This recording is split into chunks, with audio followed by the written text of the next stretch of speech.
quand le matin, elle tarde un peu d'arriver dans la chambre pour voir si tout va bien.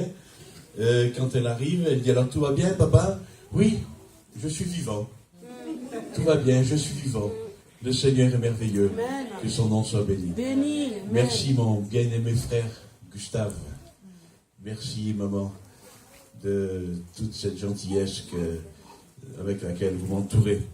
Que Dieu soit béni. J'apprécie la collaboration, j'apprécie la communion, j'apprécie les relations fraternelles, amicales, pastorales, mais surtout fraternelles avec mon frère Gustave. Que Dieu soit béni. Alléluia. Alors, nous allons ce matin, c'est vrai, je n'oublie pas que nous sommes le dimanche de Pâques. Je ne l'oublie pas qu'aujourd'hui, nous célébrons un Christ ressuscité. Alléluia. Je n'oublie pas que nous proclamons la vie de celui qui nous a réunis, de celui par qui tout a commencé. Alléluia. Tout a commencé avec Jésus, tout a commencé par Jésus, mais c'est à partir de la résurrection que nous avons pu réellement dire que nous étions son peuple et son troupeau. Tant que Jésus n'est pas mort et ressuscité, eh bien, on suit les préceptes d'un homme, certainement, qui parlait de manière extraordinaire, et beaucoup de gens ont apprécié le message de Jésus durant son pèlerinage terrestre. Mais quelle bénédiction lorsqu'on a constaté que le tombeau était vide. Les femmes sont arrivées pour trouver un tombeau vide, le linge plié, Jésus n'était pas là, celui qui aurait dû déjà commencer à vivre la putréfaction, la destruction, il n'est pas là, il n'est pas détruit, il est ressuscité. Alléluia. Et depuis, nous adorons et nous servons un Dieu vivant. Amen. Notre Dieu n'est pas mort. Alléluia. Bouddha est mort, Mohamed est mort, les dieux de ce monde sont morts. Notre Dieu est vivant. Et il est réellement vivant. Il vit en nous. Il vit dans nos cœurs. Alléluia. Et ça, c'est une grande richesse. Savoir que notre Dieu n'est pas mort, que son nom soit béni. Nous parlerons ce matin de la parole de Dieu. La parole de Dieu qui prend, à cause de la résurrection de Christ, qui prend un relief particulier. Lorsque Jésus parlait, les gens disaient, quel homme extraordinaire. Jamais homme n'a parlé comme cet homme. Les gens disaient, mais qui est celui-ci qui parle à la mer, à la tempête et qui lui obéissent? Et ils étaient saisis de respect, d'une crainte respectueuse. Et nous allons parler ce matin de cette parole. Qu'est-ce qu'elle a de particulier, la parole de Dieu? Si Jésus est vivant, sa parole est vivante. Elle est esprit et vie. Alléluia. Les paroles d'un mort, vous savez, elles ne résonnent pas très très fort. Elles ne sortent pas du cadre du tombeau, du cadre du cercueil, du sarcophage. La parole de Jésus est vivante parce que Jésus est vivant. Il y a des réalités dans la vie. Et il y a la vérité. Des réalités, mais la vérité. Nous allons voir cela dans Luc chapitre 5. Luc chapitre 5. Vous connaissez bien ce passage à partir du verset 4.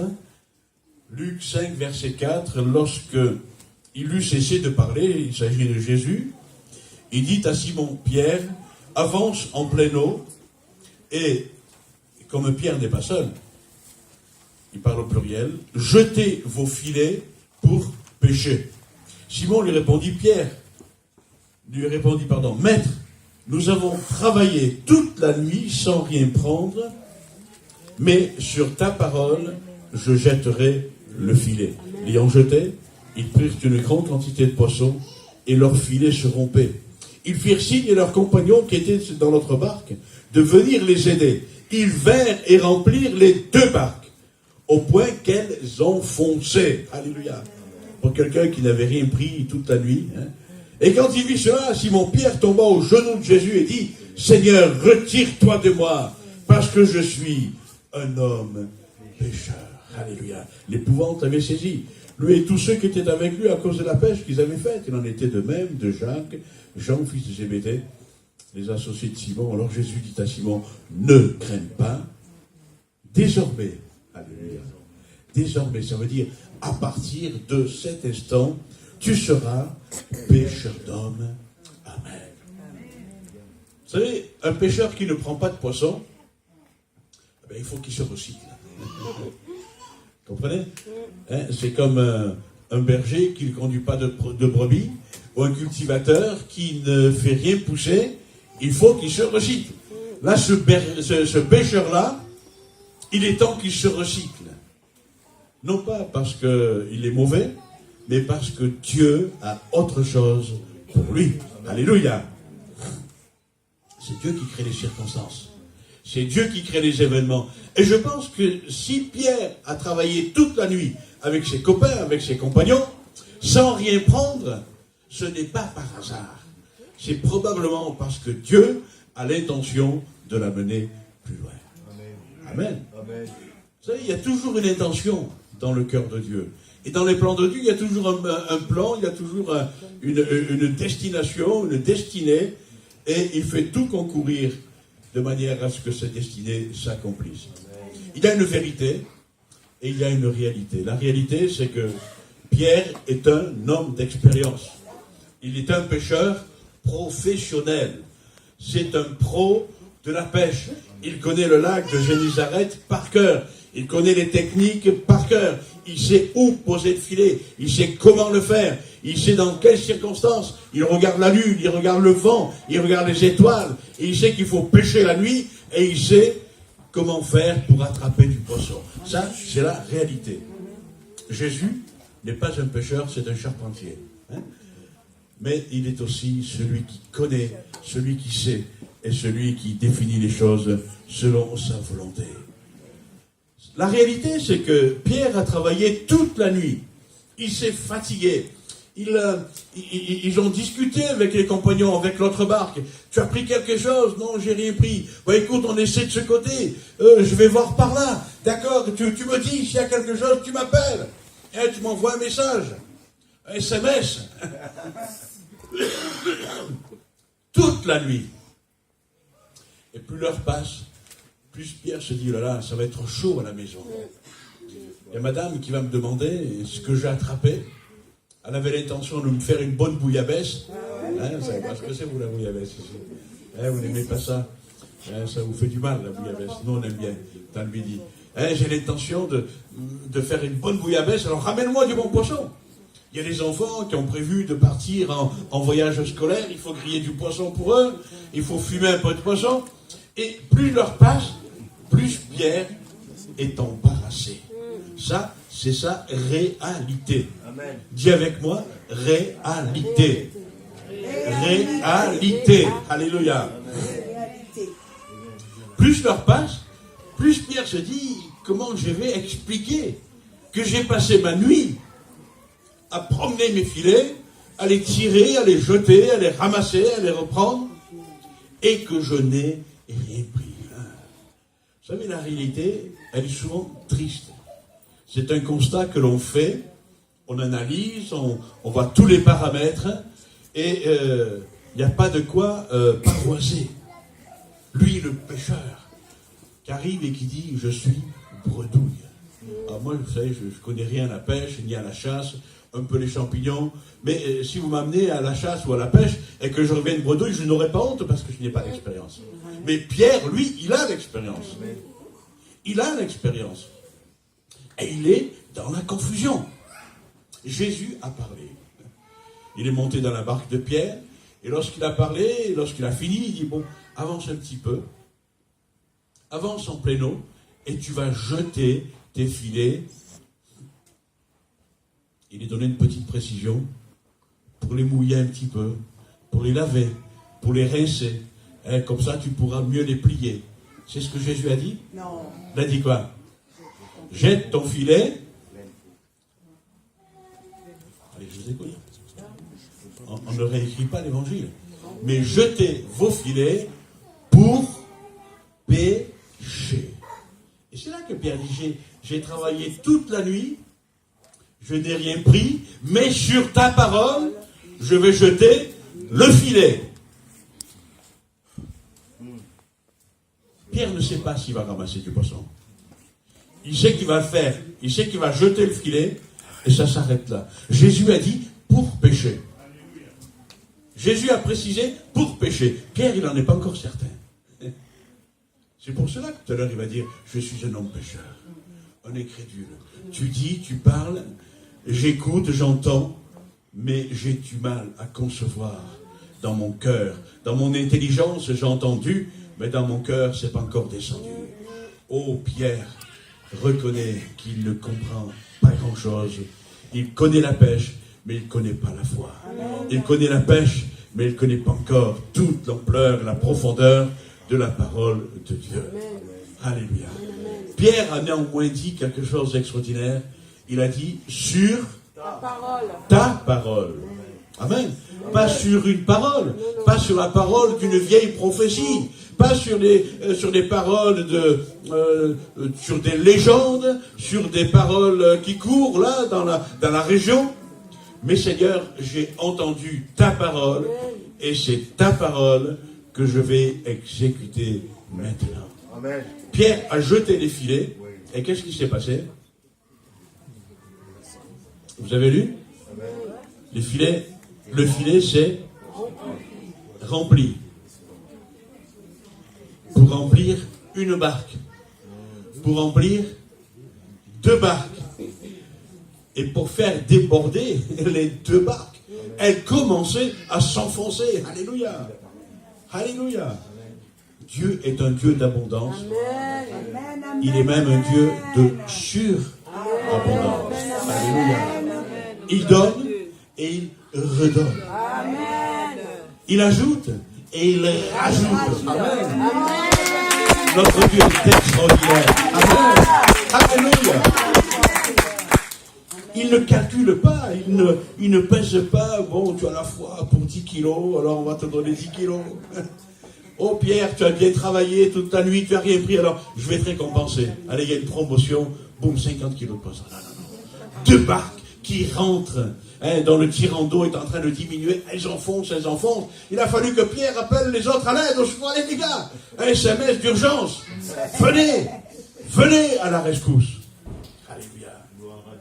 J'aime bien, moi, sur cette expression sur ta parole. Ça ouvre toutes les portes. Amen. Ça donne toutes les possibilités. Amen. Toutes les perspectives sont désormais possibles. Le ciel vient toucher la terre. Amen. La réalité disparaît et on rentre dans la vérité. Amen. Amen. La réalité, elle est un peu négative. La vérité, elle est glorieuse. Amen. Elle est glorieuse. Qu'est-ce que Pierre a pris? Vous avez bien entendu? Qu'est-ce que Pierre a pris dans son filet? Il a pris quoi? Il a pris... Pourquoi vous êtes timide comme ça? Il a pris, vous dites, du poisson. Bon, vous n'avez pas tort, mais vous n'avez pas entièrement raison. Parce qu'il a pris la parole. Alléluia. C'est sur ta parole. Je prends mon filet et je le jette sur ta parole. Alors si je jette le filet sur la parole, quand je vais le tirer, c'est la parole que je vais tirer. Alléluia. Amen.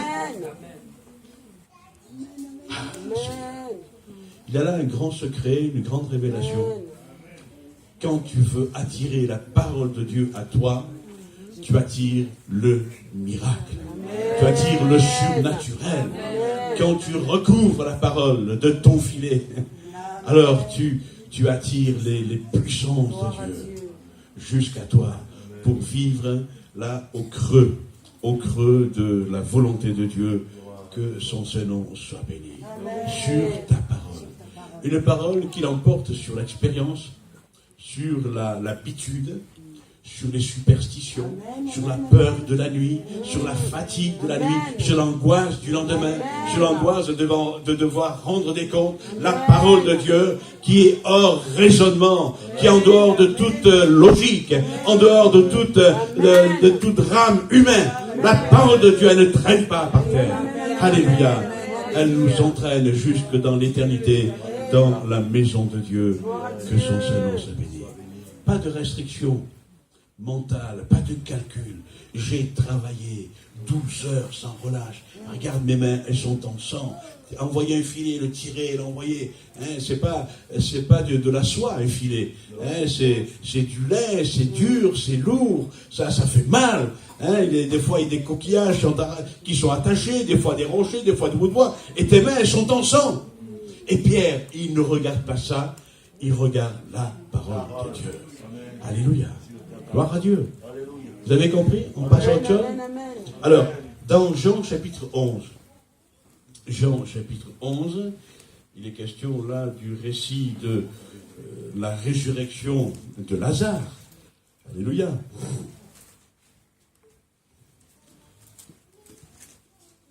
Et nous lirons à partir du verset 39. Vous connaissez tout le contexte, tout le récit, on ne va pas relire. Je ne ferai pas l'affront de tout relire parce que vous connaissez la parole de Dieu, vous avez un bon pasteur qui vous enseigne tout, qui vous dit toute la vérité, qui ne vous cache rien. Alors lisons dans Jean 11, 39, Jésus dit, ôtez la pierre. Marthe, la sœur du mort, lui dit, Seigneur, il sent déjà. Il y a 4 jours qu'il est là. Et il y a la chaleur, il y a le climat, l'humidité, le confinement, la pierre qui est roulée devant le tombeau. Depuis 4 jours, ça sent. Et toi tu dis, ouvrez la porte, ôtez la pierre. Et Jésus dit, mais ne t'ai-je pas dit que si tu crois, tu verras la gloire de Dieu. Seigneur, je ne peux pas rouler la pierre, il sent déjà. Tu me demandes de faire quelque chose qui va à l'encontre de nos traditions, de nos coutumes, de nos habitudes, de notre loi, de notre logique, de nos raisonnements. Mais ne t'ai-je pas dit que si tu crois, tu verras la gloire de Dieu? Alors, ils ôtèrent la pierre. Honnêtement, est-ce que vous croyez que la question de Pierre, c'était un problème pour Jésus? Est-ce que lui ne pouvait pas rouler la pierre? Il n'allait pas se déplacer, il n'allait pas pousser, mais il pouvait simplement dire, Pierre, pousse-toi.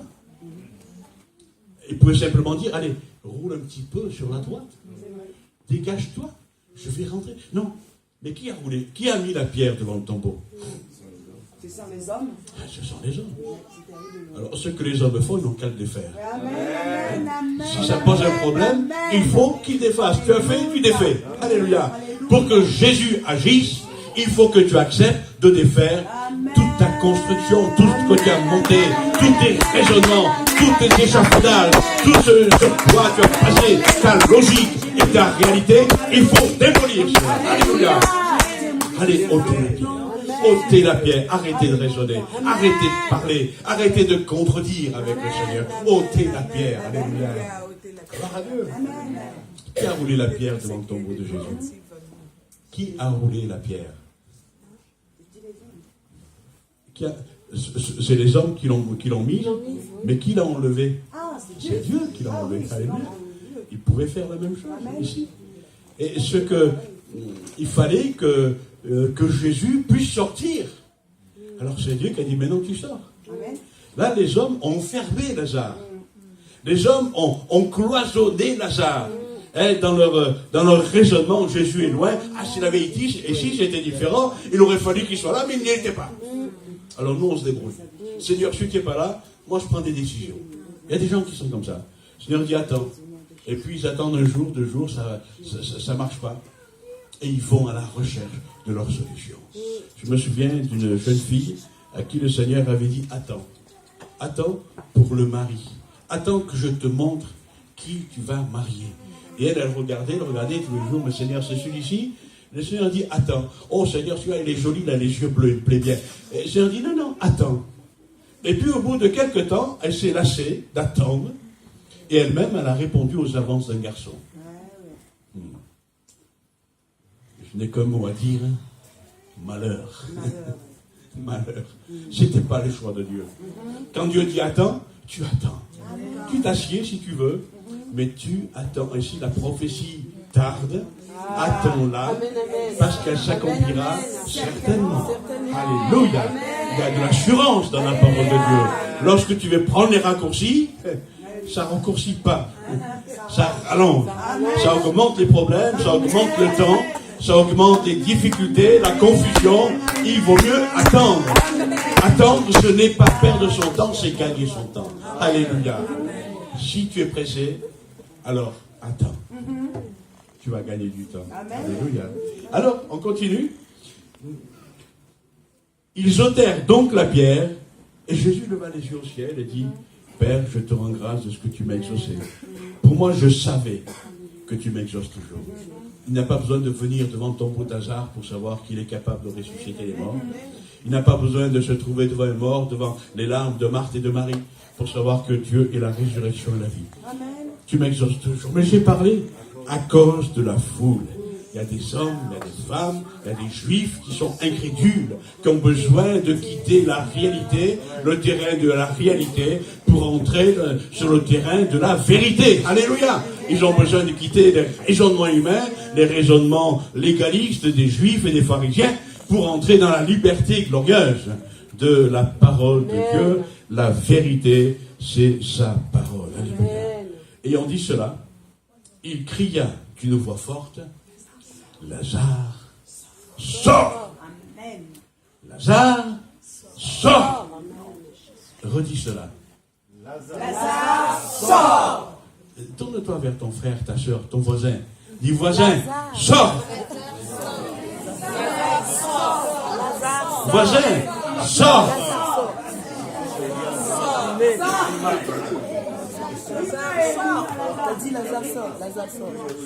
Le Seigneur nous connaît.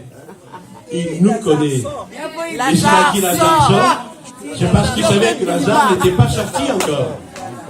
Il fallait qu'il sorte de lui-même, de ses raisonnements, de ses contraintes, de ses liens, de cette réalité de mort et d'odeur de mort. Alléluia. Il fallait qu'il en sorte.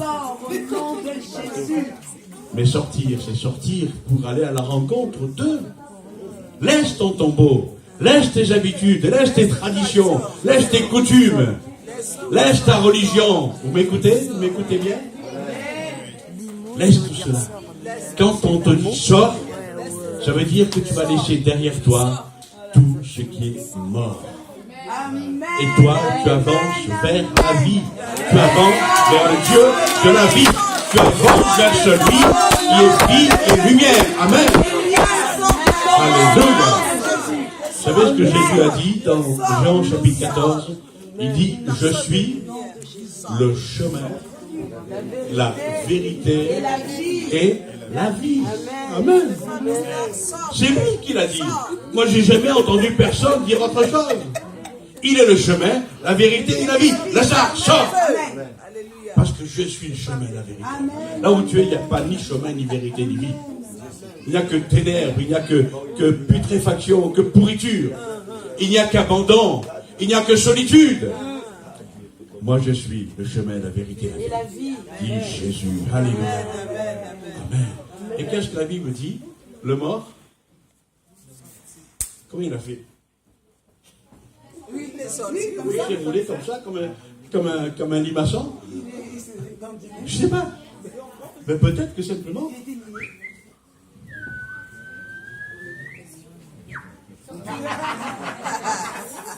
Mais pourquoi pas? Il était lié de la tête aux pieds avec des bandes. Il était comme dans un sarcophage. Je ne pense pas qu'il ait sautillé. Je pense que le Seigneur, le Saint-Esprit, l'a soulevé là, de la couche où il était. Il a pris, il a téléporté juste devant le tombeau. Alléluia. Et là, il ne peut rien faire. Il ne peut rien faire. Il est sorti sur l'ordre de Jésus. Et Jésus redit encore une chose, une évidence. Déliez-le. Qui c'est qui l'a lié? Les hommes. Qui c'est qui a mis les bandes, les aromates et tout? Qui c'est qui a mis le parfum, le déodorant? Mais c'est les hommes. Alors déliez-le. Jésus vient de le ressusciter parce qu'il est déjà vivant, Lazare. Et il vient de le faire sortir. Et pourquoi il n'enlève pas les bandes lui-même? Parce que c'est pas lui qui a mis les bandes.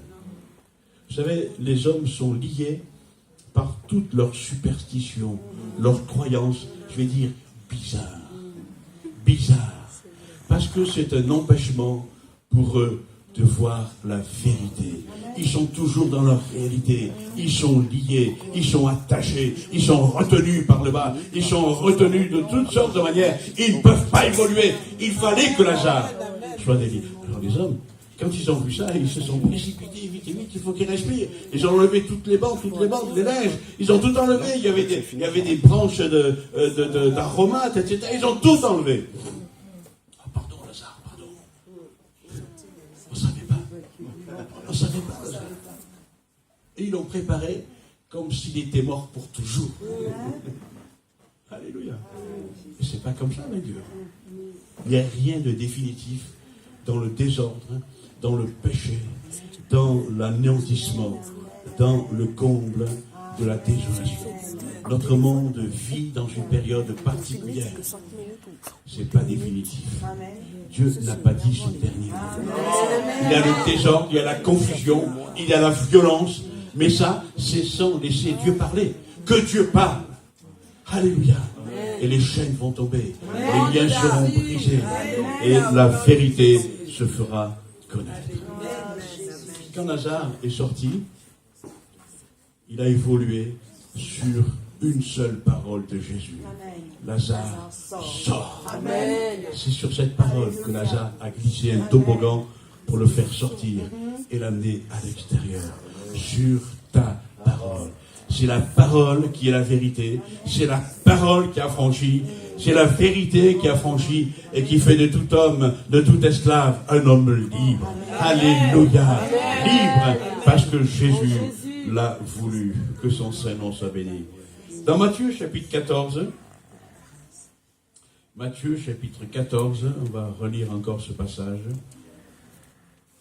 Je terminerai avec ça. Ça ne devrait pas être très très long. Vous n'êtes pas très très affamé encore?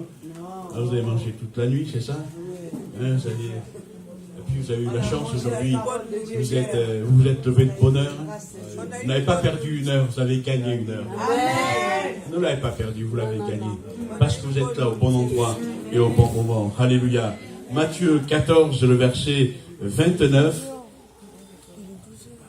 même verset 24. La Bible nous dit que la barque, déjà au milieu de la mer, était battue par les flots, car le vent était contraire.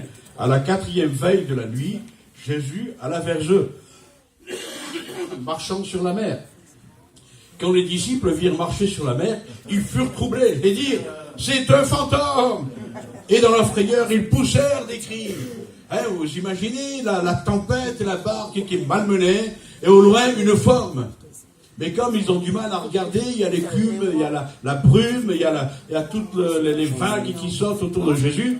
Ils ne distinguent pas correctement. C'est un fantôme. Au milieu des cris, ils ont décrété que c'était un fantôme. Si l'histoire s'arrêtait là, les gens seraient retournés dans leur village, ils auraient dit attention. Quand la mer est un peu dure, quand le vent est un peu dur, ne sortez pas au milieu là-bas, ne prenez pas de bateau parce qu'il y a des fantômes. Hein? Et j'aurais même pas dit il y a un, mais j'aurais dit il y a des fantômes. Et si tu avais vu comme ils sont gros, et si tu avais vu comme ils sont grands, et de leurs yeux il jaillit des éclairs, et si cet éclair touche ton bateau, tu es foutu. Et ils auraient brodé, ils auraient créé leur monde fantastique de superstition. Leur réalité l'aurait emporté sur la vérité. Oh, que Dieu soit béni.